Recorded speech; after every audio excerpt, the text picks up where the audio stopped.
There are basically three methods of getting at data that are built into Visual Basic. There's the jet engine, which is kind of an older technology and was really designed for access databases. Then there was the remote data objects, or RDO, which was introduced as a 32-bit engine in Visual Basic 4.0. And this was designed to get at just SQL Server or Oracle or any ODBC data source. Now obviously there was kind of a mismatch between the two because we really need something to get at every type of database system. Well, that's where ADO comes in. ADO is the active data objects. Well, let's take a look at each of the different methods. First off, let's look at JET. Now from JET, you actually have Visual Basic, and Visual Basic has different options for JET. It can go directly out to this routine called JET ODBC Direct, which will then talk to RDO, which will then talk to an ODBC provider, which will then talk to the data source. So that's kind of a long way around here. Or you can have Visual Basic talk to the JET data control. The JET data control can talk to the JET objects. The JET objects can talk to an ODBC provider to get to the data source like SQL Server or Oracle. Or Visual Basic can talk to JET objects directly and then talk to a JET MDB. Or the JET data control can talk to JET objects and then talk to the JET MDB. A lot of layers here, a lot of things we're going through. And you're going to find this with most of the models. RDO works the same way. Visual Basic talks to an RDO data control, which then talks to RDO objects. Or Visual Basic talks directly to RDO objects. These then talk to ODBC providers, which then talk to SQL Server or Oracle. Finally, entering ADO now.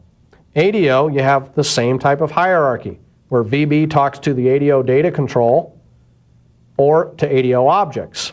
ADO then in turn talks to this underlying layer called OLADB. OLADB then has a choice of either talking to some native providers to talk to a data source, and there'd be a different provider here for a JET database, for an SQL Server database, or for an Oracle database. Or OLADB can talk to the ODBC providers just like JET or RDO did. Well, we talked about a lot of terms there, some of which you're not going to be familiar with at this point. So before we go on, let's introduce universal data access and introduce all of these terms and talk about what each one does and what its role is in retrieving and saving information to and from a database. So part of Microsoft's new strategy is universal data access. They wanted to make one set of objects that could talk to any data source, whether it was a relational database like SQL Server or Oracle, or an ISAM database such as AccessMDB or a DBase file, for example. So they came up with this new way of attacking data, and it's called OLADB. Now what this is an OLA set of interfaces that's based on the COM model, component object model. Now these interfaces basically support databases as well as any other type of data store, like an email system or maybe a fax server system. Anything that you can retrieve data from can be put into an OLA interface. ADO is a set of objects that use OLADB, and they're what we have to use from Visual Basic. We don't have any access to the OLADB layer ourselves from Visual Basic. The only people that can access that layer are C++ programmers. Now ADO provides for us in VB6 a data control and data objects. Another underlying technology that we mentioned was ODBC, or the Open Database Connectivity Standard that Microsoft proposed many years ago. What this is it's a standard set of API calls for getting data from relational databases. Now to do this, you actually had to set up a lot of drivers and everything else, and it was kind of complicated in how you use this underlying technology. And that's why the move towards OLADB and providers that hide all of this functionality. So why use ADO? What is the big deal? And why is JET and RDO kind of being swept under the rug? Well, ADO has a lot of neat features. It's a very small object model compared to JET and RDO.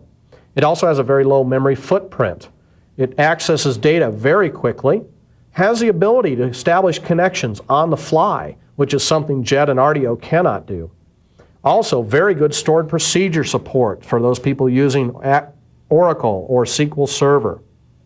Multiple record sets can be returned, and asynchronous processing and event handling. Now, a lot of these features of ADO are some more advanced topics that we're not going to go into in this tape. We're going to just get a feel for ADO using the data control itself. Well, let's take a look at the ADO object hierarchy right now before we get into the data control itself. ADO has a very flat object hierarchy. There's a bunch of objects that we use to connect to data. Now, all of this is going to be wrapped up in the data control, but it's good to understand what's going on underneath the hood. Later on in this videotape series, you're going to see how to program each of these things directly, but for now, let's just introduce them. At the very top level, you have a connection object. The connection object has an errors collection, which is a collection of error objects.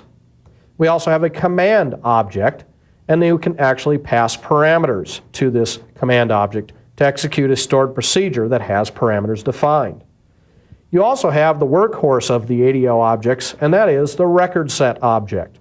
It's from this that we're going to get a set of records back from the database that we can then loop through, retrieve data from, and save data back to. To use ADO, you need to set a reference to the Microsoft ActiveX Data Objects 2.0 library. We'll do this by selecting Project References from the Visual Basic menu.